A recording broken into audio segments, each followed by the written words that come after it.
కళా హృదయులు పూజ్యులు గౌరవనీయులు శ్రీయుతులు సుబ్బారావు గారు, మరి ఇవాళ కళ అంతరించిపోతుందని పూర్తిగా నాటక రంగం చాలా వెనకబడిపోయింది. ఈ రోజుల్లో మరి సుబ్బారావు గారు మంచి హృదయ భగవంతుడు మంచి మనస్సునిచ్చారు, పెద్ద మనస్సునిచ్చారు సుబ్బారావు గారికి.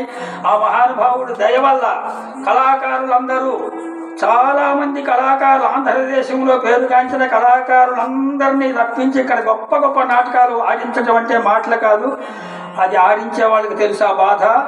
కాబట్టి ఎంతో ఓర్పుతో వారు మా కళాకారులందరినీ అభిమానంతో ఆదరాభిమానాలతో వారు మాకు ఈ ప్రోగ్రాములు ఇచ్చినందుకు ముఖ్యంగా మా కళాకారులందరి తరఫున మీకు హృదయపూర్వక ధన్యవాదాలు నాయన. సుబ్బారావు గారు నమస్కారం నాయన.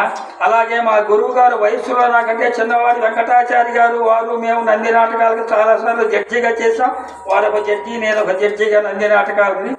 మరి మాకు చిన్నవాడైనా నాకంటే నా గురువు గారు, వారు సామాన్యులు కాదు, ఎన్నో నాటకాలు వారు డాక్టరేట్ తీసుకున్నారు మహానుభావులు. వెంకటాచారి గారు నటులు, మరి విమర్శకులు, చాలా వారి గురించి చెప్పాలని చాలా ఉంది, చాలా అవసరం. నమస్కారం. అలాగే రాజనాల సత్య గారు టీవీ ఆర్టిస్ట్ వారు, మీరు మరి అక్కడి నుంచి వచ్చారు. అభిమానంతో సుబ్బారావు గారు వారిని ఆహ్వానించారు. ఎంతో అభిమానంతో వారు కూడా వచ్చి ఇక్కడ చాలా సన్మానంలో పాల్గొన్నారు. మాకు అయ్యా సుబ్బారావు గారు, దేవుడు మీకు ఆ వెంకటేశ్వర స్వామి వారు మీకు ఆయుర ఆరోగ్య అష్టైశ్వర్య సకల భోగ భాగ్యములు రసంగి ఎల్లకాలం చల్లగా హ్యాపీగా ఆనందంగా మీరు, మీ కుటుంబ సభ్యులు, మీ వ్యాపార సంస్థలు, ఉద్యోగ సంస్థలు అన్నీ కూడా చల్లగా ఎల్లకాలం ఆనందంగా ఉండాలని మనస్ఫూర్తిగా వెంకటేశ్వర స్వామిని ప్రార్థించుతున్నాను.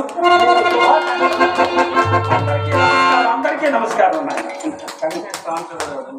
ఓహో గుంటూరు గౌరీశంకర కళానాట్య మండలి వ్యవస్థాపకులు, అధ్యక్షులు, మిత్రులు, కళాకారులు, మంచి